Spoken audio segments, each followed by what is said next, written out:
For me, I think the biggest thing that football taught me was how to overcome adversity. At some point in your life, you're going to have some tough times. You have to have that next play mentality. That cohesiveness and that working together, that's really something special that you can't get in a lot of other areas. When you practice that and you live that in other phases of your life, it becomes second nature because all you know how to do is fight. It's not an easy game. If it were easy, everyone would do it. You start to appreciate the smaller contributions that people make. You don't just look at the big one because you knew it took 6 or 7 other guys who are unsung. And you can't take shortcuts and be successful.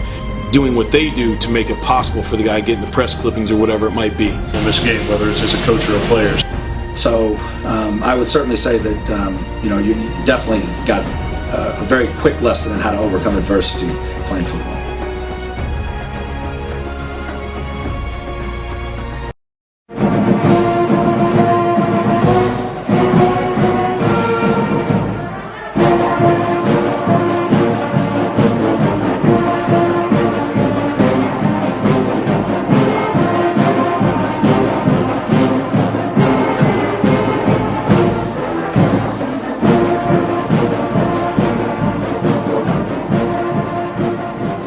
Welcome to another edition of Talking Ball with the Czar. I'm Emory Hunt, the Czar of the Playbook, here on the campus of Morgan State University, home of the Bears, with head football coach Fred Farrier. Coach, appreciate you taking time. I appreciate you having me.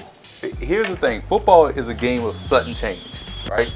And that philosophy or that mindset kind of happened to where you got the head coaching job last year in your first season.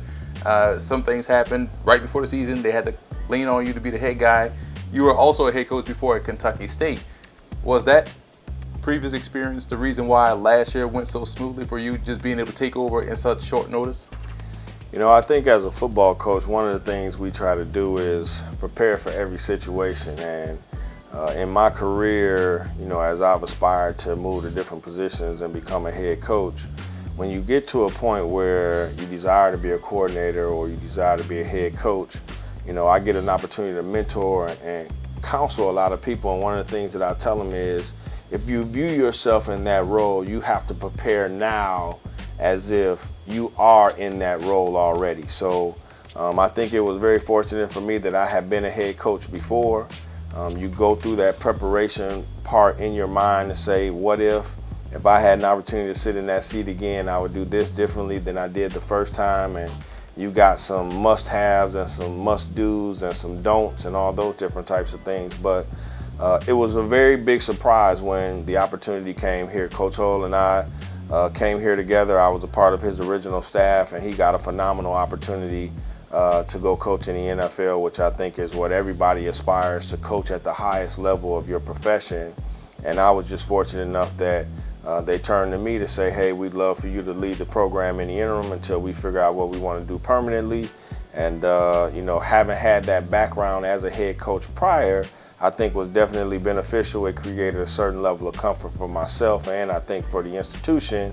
And we just went back to some things that were kind of natural to kind of get it going in a direction. Made some small changes, tried to keep as much as we could the same, but those things which kind of fit my personality a little bit better for me personally, we tweaked those things and then kind of moved forward. So I would say that prior experience definitely helped in that kind of sudden change environment. You never know when those types of things are coming, but you want to have a plan to where when this does happen, hey, this is what we're going to do. And I think I was fortunate enough to have that previous experience to where it wasn't a big shock and we didn't really have an idea of what to do. So I think that part made the transition a lot smoother for our players, the institution, and myself. And you mentioned the players. I feel as though it had to have been sort of a culture shock. Initially, like, wow, coach just left, but we still have coach on board.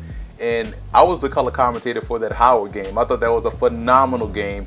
Went to the wire. You guys came out on top. Was that probably the turning point of your season and where you started to feel like the kids really bought into what you were preaching? I think the buy-in it's an evolving process over the course of a season. I think when I was initially named head coach, or just like you said, the initial shock of Coach Hull leaving, a lot of our student athletes were very disappointed. Coach Hull had recruited the majority of the guys on the team. I was a part of that staff, and here when a lot of that happened, but he was the leader. He was the guy that looked their parents in the face and said he was going to coach their kids and teach their kids how to be men. So initially, when that particular person leaves, there's absolutely a level of disappointment. A lot of our kids were hurt when that initially happened. I think there was also a level of comfort to know that somebody within the program was going to be the person charged with trying to lead the program forward at that point in time. So that disappointment was kind of calmed down a little bit. I think there was still some uneasiness in the beginning part of it, and then as we got into the off-season, preseason camp, guys kind of got accustomed to what I was looking for and what I would preach on a regular basis. And then, like you said, once we got into the system, got into the season after, a couple losses early in the season, you got a chance to come back against Howard, which is a rival. You're playing them at home for the first time in a number of years, because we've recently played Howard in classics recently, whether it was the New York Meadowlands Classic, the Urban League Classic, or we played them in Chicago a couple years ago at the Chicago Classic. When we finally got to that game where we're playing somebody that there's some history there and there's some excitement created at that game, to bring that game to campus and play it on a Saturday night, when we hadn't played them on our campus, was really a phenomenal environment. And it was exciting to see our kids really buy in, dig in, and try to find a way to win that game. We started fast. We had kind of came out and said we're going to score on the fourth play of the game. We did, and the place kind of went bananas, and we ended up having a good game that day and came out on top, like you said. Coach, you're a terrific receiver at Holy Cross, and obviously you outside looking in approaches, because I play running back and I tend to look at things from backfield, line of scrimmage, and that's it. But you guys have a unique approach. You're out there on the island. So how has that outside in approach kind of formulated your philosophy as far as the offense is concerned in throwing the football? Well, first off, and the reason why I laugh, I don't know that I would classify myself as a terrific college receiver.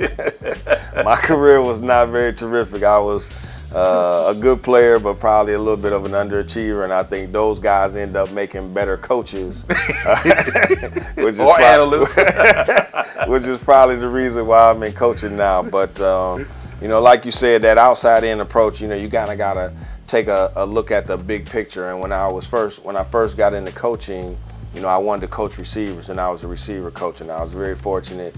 Right away, I got a chance to coach some really good offensive players. I got a chance to coach Plexico Burris and a kid named Herb Haygood, who played for the Denver Broncos, and a kid named Gary Scott, who played 5 years with the Philadelphia Eagles. And these were guys outside that, at the level that we were at that time, these guys were playmakers that a lot of what we did was geared towards finding a way to get these guys the ball quickly so that they could make a guy miss and go, or down the field where we could stretch the field. Mm-hmm. When I went on to a Division II school, my next full-time job, I was blessed to have two freshmen who both played in the NFL, one for the Broncos, one for the Packers. And again, we had people who could stretch the field and make teams defend the whole field, where you couldn't load the box up and just protect against the run. So when I evolved in my coaching career and I became a coordinator, that outside in approach was, man, we're going to spread the ball, we're going to spread the field out,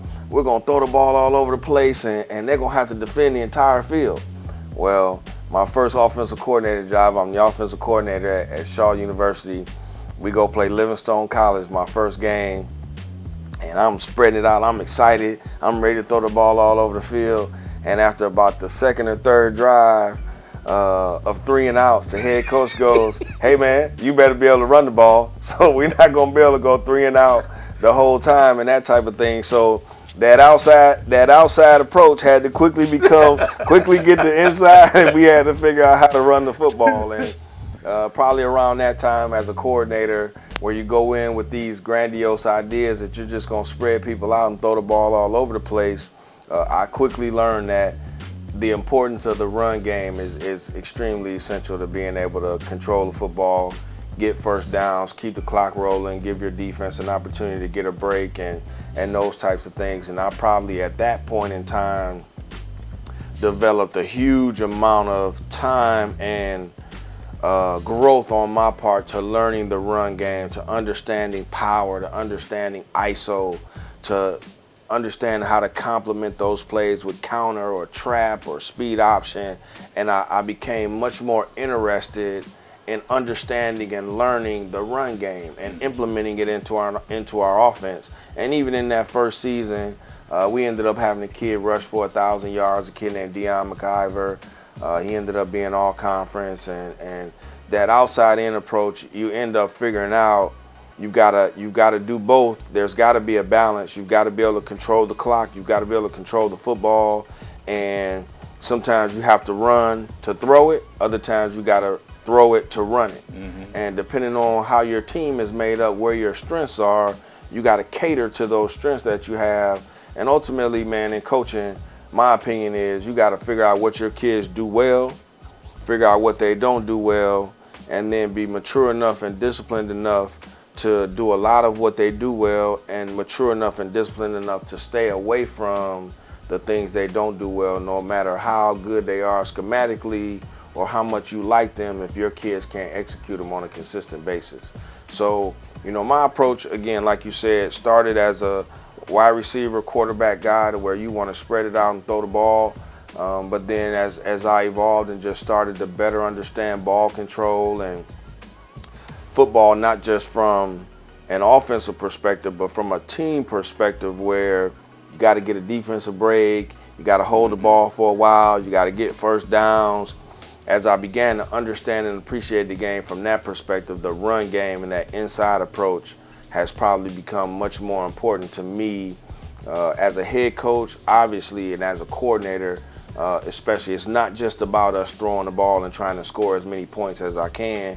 Sometimes it's just about controlling the clock, giving our defense a break, controlling field position, and not making mistakes offensively to where we put our defense in bad situations and short field opportunities because we're doing things that our kids really can't do and execute successfully where we've got a chance to be successful. So, you know, where I am at this point today, I think it's extremely important to have a really good run game. I think your offensive line has to be a strength of your football team. You've got to recruit well up there. You've got to develop guys, especially at our level.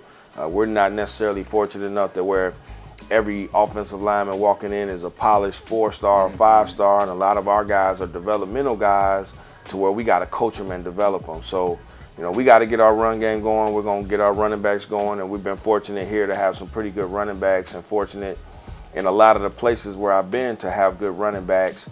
And I believe it's important to find a way to get those guys going to where you can control the ball, you can control the clock, you can get first downs, you can eat up time of possession, you can keep the other team's offense off the field, and your defense can be well rested so that they can go out there and fly around and create some turnovers and some other opportunities for you offensively. But, you know, I think it's important to mix in both, but the run game, you know, any coach at any level, you're going to hear them say, we got to get the run game going. You got to establish the run, whether it's John Madden, whether it's John Gruden, or whether it's Pop Warner. You know, everybody's going to say you got to get the run game going. You got to be able to control the football running the game. One of the unique parts about what you do as a coach, and I've watched you coach at Kentucky State, watched you coach here, is that I do believe that you do a great job of developing guys. And development is key in college football. And you touched on it previous about, you know, you get a guy, an offensive lineman that's not the most polished, but by the time he leaves here, you have scouts knocking down your door wanting his services to play the next level. So how important is development, and what's that process like when you get a guy coming in from the high school level? Well, development, being able to coach and develop guys at this level, and really at any level, is really important. You know, I think for us at the FCS level where we are, it's kind of like a pecking order. So, you know, when you look at the different levels of college football, you're going to have BCS. Right. Then you're going to have FBS, but not quite BCS level FBS. They may play in a BCS conference, but some teams within a BCS conference, you know they're not going to win a national championship. You know they're going to be mid-range in their conference, but they're really good teams. They're going to play against all those same teams.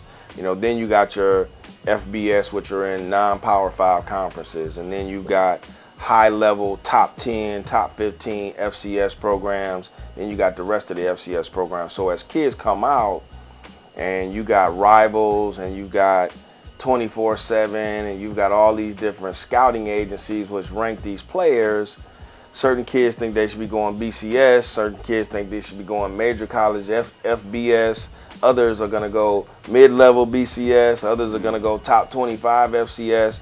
And by the time you get to wherever your kids fit in with you, a lot of times they may be good players in high school, but you know, even for us here at Morgan State, this is still major college Division I football.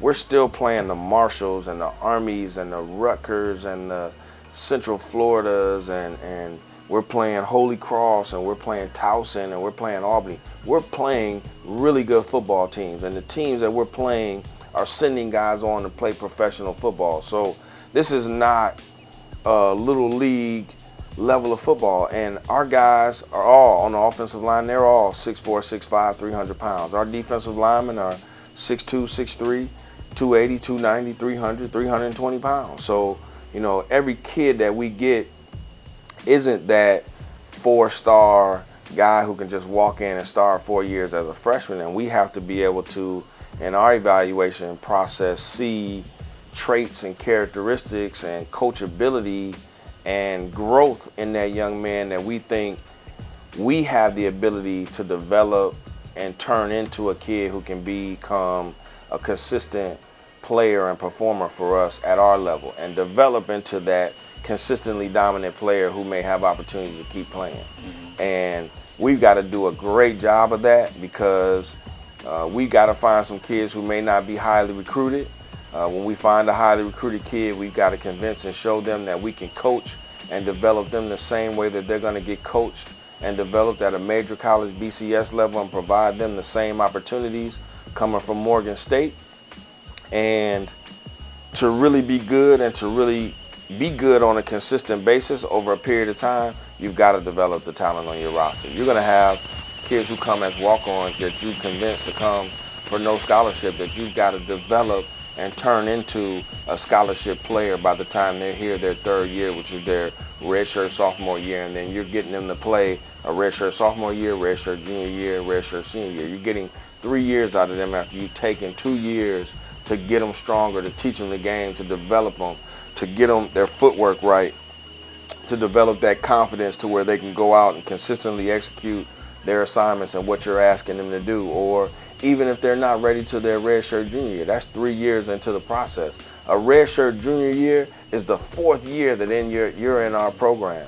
And we have to find time and the effort to develop that at your major college BCS levels, with the money that's involved and the criticism that's involved. They don't always get 4 years to develop a guy. They got to have a guy who can go in and they can insert them right now.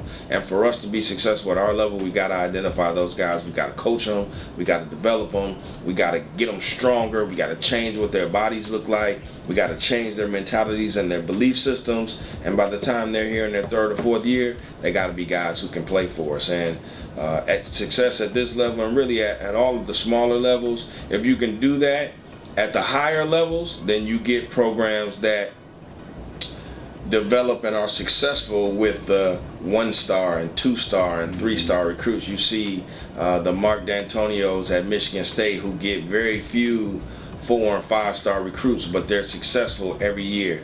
The Bill Snyders at Kansas State, who all his recruits are no stars, 1-stars, and 2-stars, and they're just developing these guys, and they're good and they're consistent every year, and they find a way to plug in pieces to the puzzle as they go when they're missing, or they haven't developed guys, or there's guys who aren't ready. But development is essential at almost every level of football. It's critical for us at the FCS level. It's critical for us here at Morgan State.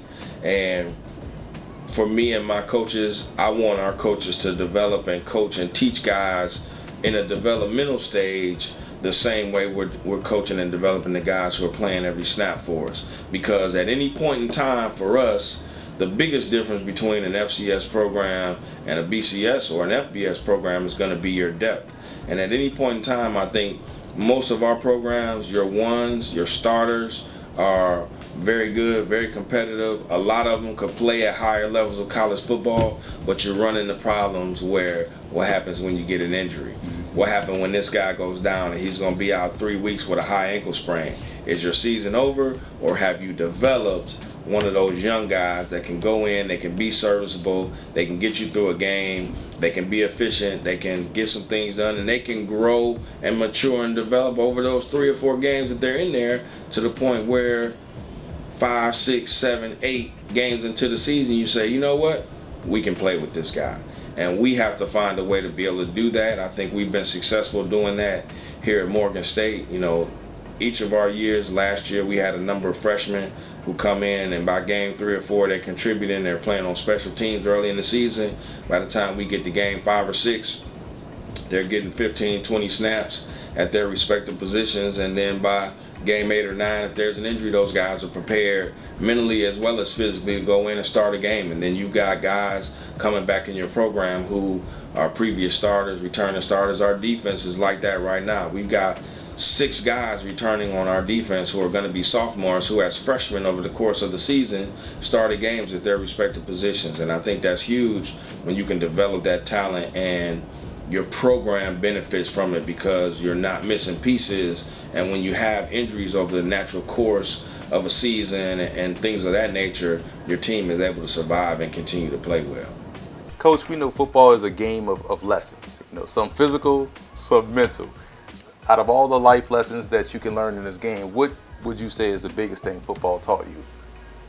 One of the things that I'm a firm believer in is that football is really just a part of the educational experience in college. And while I'm a football coach, you know, my true definition, if somebody asks me, hey, what do you do?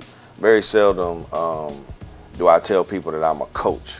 Every now and then, if somebody kind of knows who I am, I'll say I'm a coach. But if it's just somebody that I've never met before, or I'm filling out some kind of application for something that says profession, I'll usually say educator.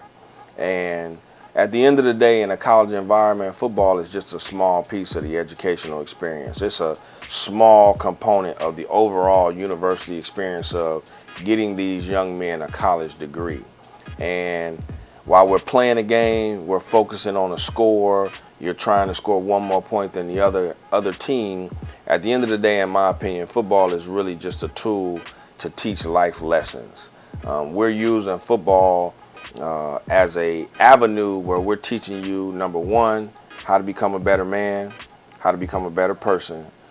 For the guys that are on our football team, we're teaching them how to become responsible, how to develop a plan, how to create steps to execute that plan, and how to have the willpower and the discipline to develop the plan, execute the plan, stick to the plan, even when adversity comes up, and that at the end of the day, you'll realize your goal if you stick to that plan. I'm a firm believer in success is a choice. It's really just a series of conscious decisions to do the things necessary for you to accomplish your goal or for you to get your job done, to get the job done. And if you talk to successful people, every now and then there are people who are successful and it's a surprise to them.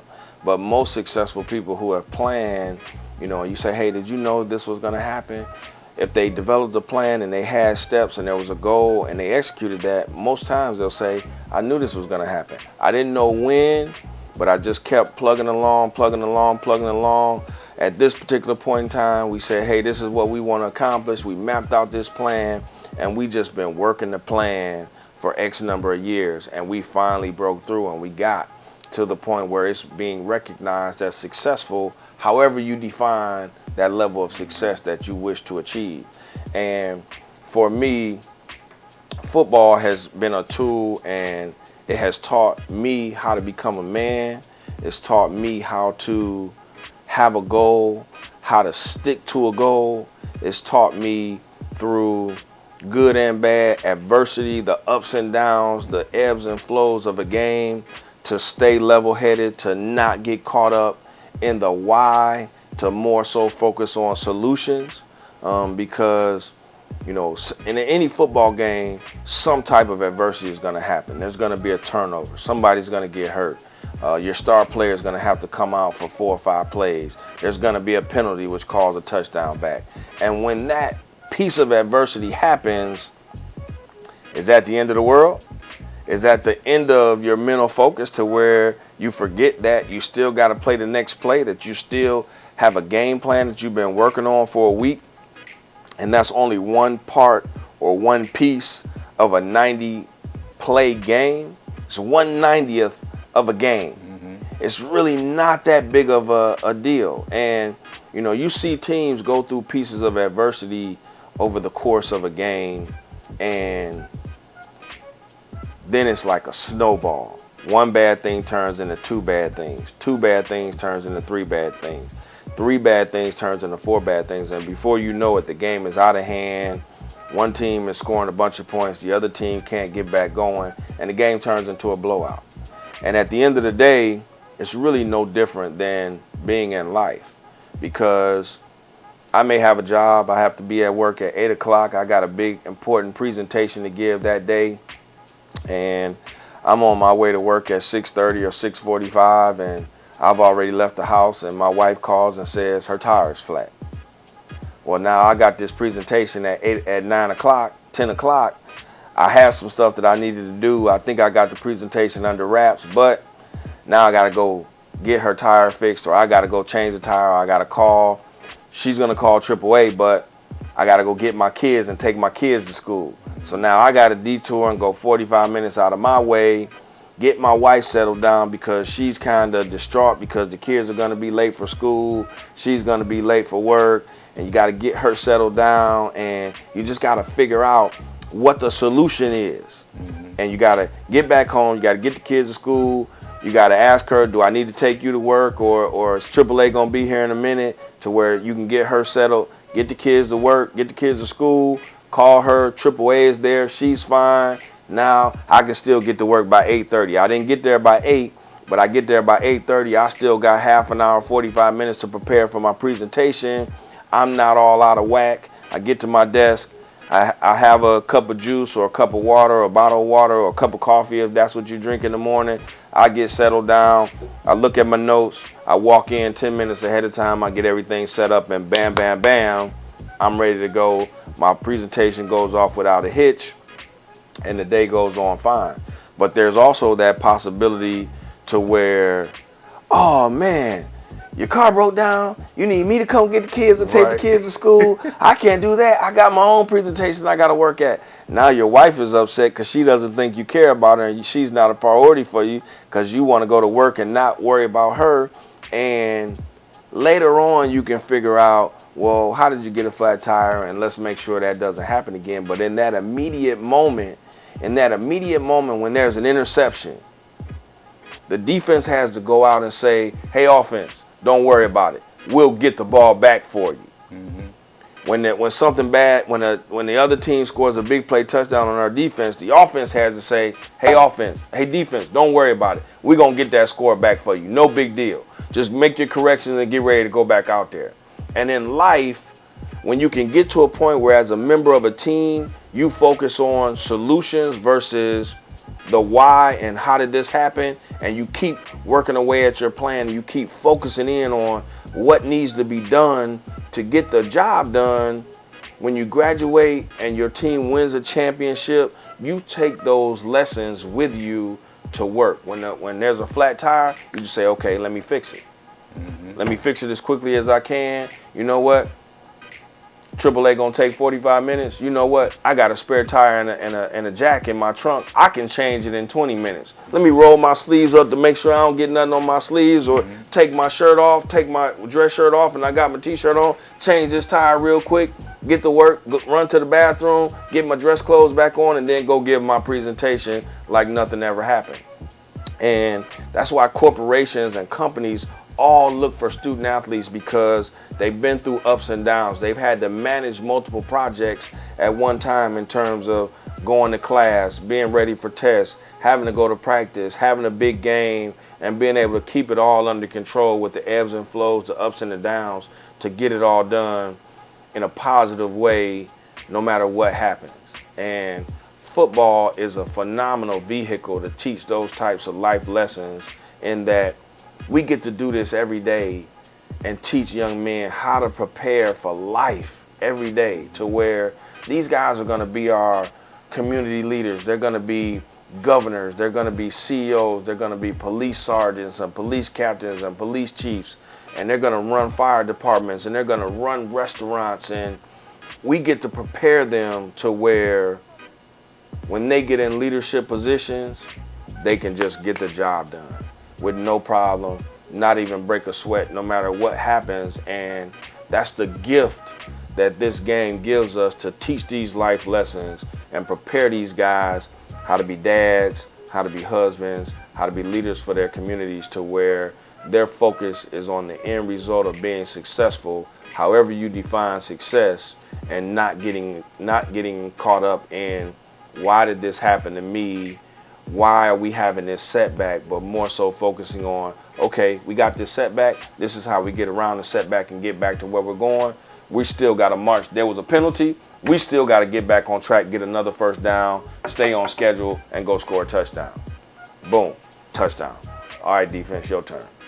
And then get to that next point. And I think football gives you the ability to where even in the course of one game in 60 minutes, you can have disappointment, but we get to coach them to get them refocused and back on track, to where even within a game, when you have those disappointments or those performances which may not be exactly where you want, we can flip that and turn it around and get them back on track to where you win a game in the fourth quarter with 2 minutes to go as the clock is running out. You put it all together, and even though you made mistakes over the course of the game, you get it together when you need to. You score a touchdown, the band strikes up, crowd goes wild, and everybody's jumping on you. Hey, you win the game. And it's no different than having setbacks in life, struggling a little bit, but then finding a way to refocus, regroup, get back on track, and ultimately get to where you want to go. And football is just a phenomenal vehicle to teach those types of lessons. And, you know, I've been learning those lessons since I was a little boy, watching my dad coach Little League. And one of the reasons why I wanted to become a coach was, he may not have ever appreciated this, but I always got more pleasure out of being with my dad and just seeing a grown man walk up to him and call him by his name. They recognize each other, give each other a hug. And my dad would say, man, I ain't seen you since you was a little boy. And this might be a 40 or 50-year-old man. And on a regular basis, those men would look my dad in the eye and they would tell him thank you. And they would say, you taught me lessons when I was a kid that I now teach those same lessons to my own children. And because of you, I'm a better man from what you taught me as my football coach when I was a little boy. And they would tell him thank you. And it was just an unbelievable feeling to see the genuineness of a grown man telling my dad thank you, that the impact that he made on him, of being tough on him, of making him step a certain way and do things right all the time, not just sometimes. That impact is really one of the reasons why I wanted to coach. I wanted to have people look at me as being part of their success, of why they're successful. And, you know, even now, it's extremely rewarding, you know, when one of my former players sends me a text message and says, hey, coach, I still got the picture you gave me my freshman year, or I still have this and I still think about this, and thank you for the lessons that I learned from you. And, you know, I got a little boy or I got a little girl, and I'm teaching him or her some of those same things that you taught me. And really, you know, when you get down to the bare bones of it, it's really why we coach. You know, we really, the game and the excitement and the crowd and all that is part of it.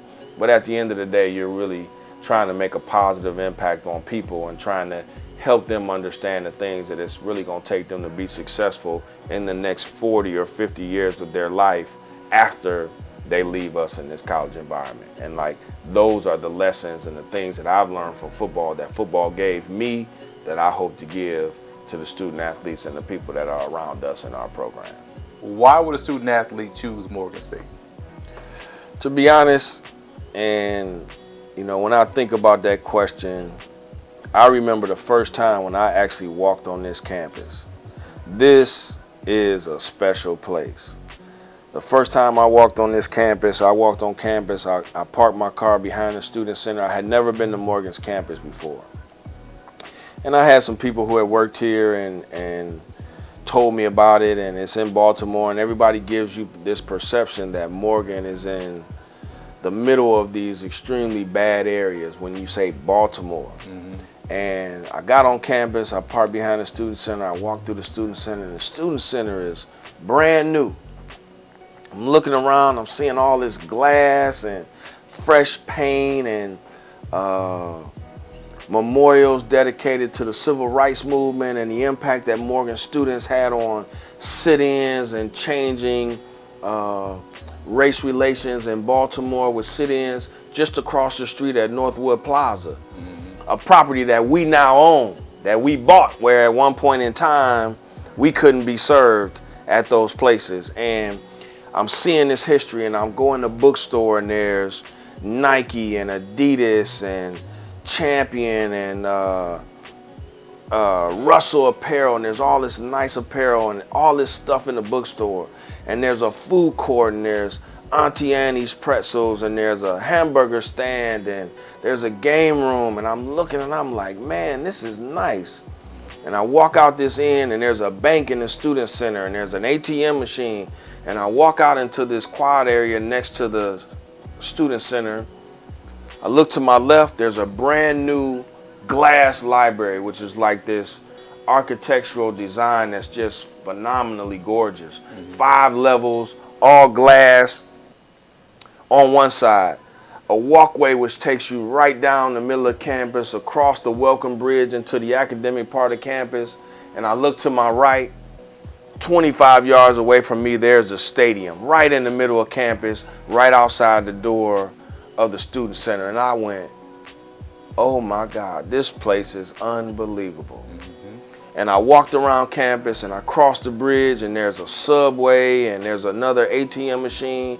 And when you cross that bridge and you're in the main academic quad, there's 14 academic buildings in that quad. And most people who are from Baltimore who drive by this campus have no idea there are that many buildings and how big this campus really is. And you go into buildings, and most of the buildings have been redesigned. If they're older buildings, they've been remodeled and renovated. And I went in a building, and the classrooms are nice. There's computer labs everywhere.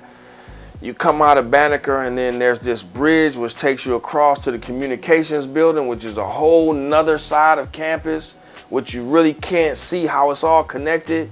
And then 1,000 yards in another direction are 2 engineering buildings, and you know, there's all this construction. There's over $200 million worth of construction. We just got finished with the Earl Graves School of Business Management, School of Management and Business, and it's an $82 million project. This architectural treasure that's just a phenomenal building. They've got a interactive classroom computer lab that simulates being on the floor of the New York Stock Exchange, so our students can learn how to trade stocks and learn how to follow what's going on in the Dow Jones and the New York Stock Exchange. And our business school is top 50 in the country, and we're in the process right next door to that of finishing the new behavioral sciences building, which is another $68 million project. And they built another bridge across Hillen Road to where you don't have to deal with the traffic. And when I started learning more and more about Morgan, I started to learn about the history and the tradition of starting in 1867 and developing to where there was more than one building, and this person was president, and this happened, and it became a college, then it became a university, and now we've got 10 different colleges, a number of buildings across campus, all this construction going on. The campus is still growing. Academic programs in business, engineering, architecture, education, which are going to be nationally recognized as strong, and the Morgan degree means something. There's Morgan alumni all over the country in radio, in television, in politics, in business, in civics, in everything, to where the more you look into Morgan, the more you start to see this place is special. And then when you start digging into the athletics, you find out that we have 4 NFL Hall of Famers. 4 guys who have came out of here and played pro football and are in the NFL Hall of Fame. Lynn Ford, Leroy Kelly, Roosevelt Brown, Willie Lanier, to the point where at the Super Bowl this year in January, they recognized all the living HBCU members of the National Football Hall of Fame. And 2 guys from Morgan State walked out there. 2 of them on national television right before the Super Bowl even started. And those guys are around and still on campus. We are history. We have history. We're still making history, but we got it. It's all here. We've had over 100 guys go on to play professional football. This place is growing. This place is building. And for me, it's a daily privilege and a treasure and a treat to walk in this building and be able to say and have people look at me as the head coach, to know that I can make an impact on the success that this place has had. It's unbelievable. When we get kids on this campus and we walk them around and they see our stadium, which can hold 16, 17,000 people, and they see all these beautiful buildings around campus, neatly manicured lawns and areas. And I came in here about 2 weeks ago on a Saturday, and the grounds people were in here on a Saturday cutting grass and lining the edges. There's not many places where people doing that on Saturdays. And the attention to detail that this place has, and to be able to contribute to that from an athletic standpoint, that when we market this and sell it to a young man, you get phenomenal academics at a place that's still growing. Beautiful buildings, beautiful lawns, a sprawling campus that's way bigger than what you would expect or anything that you could anticipate online. And we got history and tradition in athletics. We've been there and we've done that. We're sending guys to the NFL. We haven't done it in a while. We're going to get back to that. But to be able to come to a place where you can play, where you can get outstanding academics, you can get a degree that means something. We're not going to push you into majors that you really don't want, that don't really fit with anything that you want career-wise, and to be able to play top-notch athletics to where you're going to play major college teams from the Big Ten, Conference USA, the SEC, the American Athletic Conference. You're going to play on ESPN. You're going to play in classics. You're going to play in professional stadiums, and you're going to have a coaching staff that has the background and the acumen to prepare you. And if you're good enough to play professional football, we can get you ready while at the same time ensuring that you get a great college degree. I don't think there's a better mix of college athletics and academics anywhere in the country. And I go to an argument with that. Once we get you on campus, I put this campus up against anywhere in the country. And I get people all the time who walk on this campus. We take them around, and I tell them all, whatever your expectations are, we're going to blow them away by 10 times. And when our tours are done, I ask every parent, I ask every kid, so what'd you think? And they go, Coach, it's better than what you said. And that right there in itself, when we can get you a quality degree and you can be a part of helping us restore the football traditions and restore that prowess that Morgan State had with Coach Banks and Coach Hurt, to be a part of that, and you can know that you're getting a great education while your impact and your contributions are significantly impacting, changing a culture and changing a mindset. I think this is a phenomenal place. We talk about creating a new normal where excellence is our expectation, and we want guys here that can come here. Excellence is what we expect in everything. We want guys chasing 4.0s. We want our whole team to have 3.0s. We want to be conference champions every year. We're going to shoot for the stars. And for us, with the guys that want to come here and the guys that we'll bring and the coaches that we'll put in place, we're going to get there in short order. And this is going to be a great place. This is already a phenomenal campus. We got great leadership in our president, our athletic director. And I feel privileged every day to be a part of it, to be able to make some small contribution to help this place from an athletic standpoint return to greatness, which is the mantra of our president, and to put our stamp on it to where, you know, we make it to where excellence is the expectation and we're creating a new normal where we are excellent in everything we do on a daily basis and chasing perfection all the time. To have a chance to make that type of impact and to show that And to provide that type of insight to young people as they prepare for life is really why we do it, and why Morgan State is a phenomenal choice for anybody that would choose to come here. Coach, I seen it last year, and I saw it in the spring.